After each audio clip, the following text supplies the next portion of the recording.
भविष्यात सिनेमा आला तर आश्चर्य वाटायला नको, कारण या खऱ्याखुऱ्या कहाणीमध्ये एखाद्या क्राईम थ्रिलर सिनेमातल्या कहाणीपेक्षाही जास्त ट्विस्ट आहेत। या हत्याकांडाचा तपास करणाऱ्या पुणे पोलिसांच्या हाती अनेक धक्कादायक गोष्टी लागल्या आहेत। पुणे ग्रामीण पोलिसांच्या हाती अशा नेमक्या कोणत्या गोष्टी लागल्या आहेत आणि त्याच्या आधारे सिया आणि चेतनला दोषी ठरवण्यामध्ये पोलीस यशस्वी ठरणार का?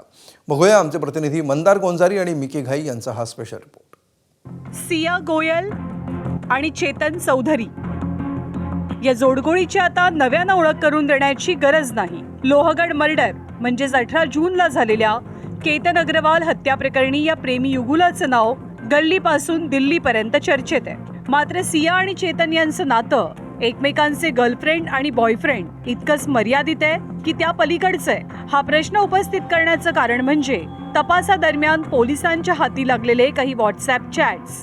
सिया गोयल आणि चेतन अग्रवाल यांनी गुपचूप लग्न केलं होतं का असा संशय पुणे ग्रामीण पोलिसांना सतावतोय। कारण केतन अग्रवालच्या हत्येचा तपास करताना त्या कालावधीत सिया आणि चेतन यांच्या दरम्यान झालेलं व्हॉट्सॲप चॅटिंग महत्त्वाचा दुवा ठरतंय आणि त्या आधारे चेतन आणि सिया एकमेकांना पती पत्नीसारखं समजत होते असं पोलिसांचं म्हणणं आहे। आणि त्यातूनच या दोघांनी लग्न तर केलं नव्हतं ना असा प्रश्न पुणे ग्रामीण पोलिसांना पडलाय। सिया आणि चेतनच्या चौकशी दरम्यान पोलिसांना आणखी एक खळबळजनक माहिती मिळाली आहे। केतनची हत्या कशी करता येईल याचं उत्तर शोधण्यासाठी सिया गोयल आणि चेतननं गुन्हेगारी घटनांवरती आधारित वेब सिरीज पाहिल्या, तसंच गुन्हेगारी विश्वाशी संबंधित पॉडकास्टही पाहिले। केतन अग्रवालच्या हत्येसाठी सिया आणि चेतन फक्त क्राईम सिरीजवरती अवलंबून राहिले नाहीत, तर देशभरात गाजलेल्या हत्यांच्या वेगवेगळ्या प्रकरणांची देखील दोघांनी माहिती घेतली, एका अर्थाने अभ्यास केला।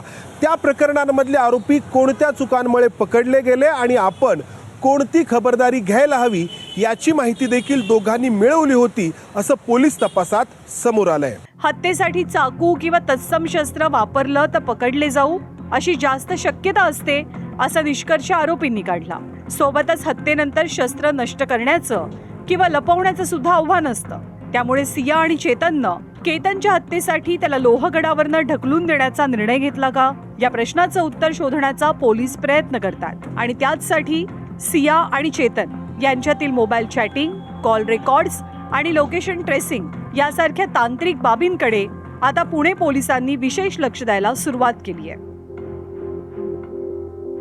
केतनची हत्या करण्यासाठी सिया आणि चेतननी क्राईम सिरीजचा आधार घेतला। गुन्हा कसा करावा आणि तो कसा दडवावा हे या सिरीजच्या माध्यमातून त्यांनी शिकण्याचा प्रयत्न केला।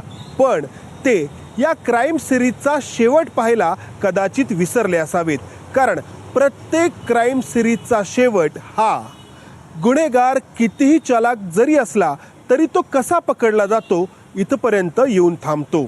आता सिया आणि चेतन त्यांच्या प्रत्यक्ष आयुष्यात हा क्राईम सिरीजचा सीन अनुभवतायत। मिकी घाईसह मंदार गोंजारी, ABP माझा, पुणे।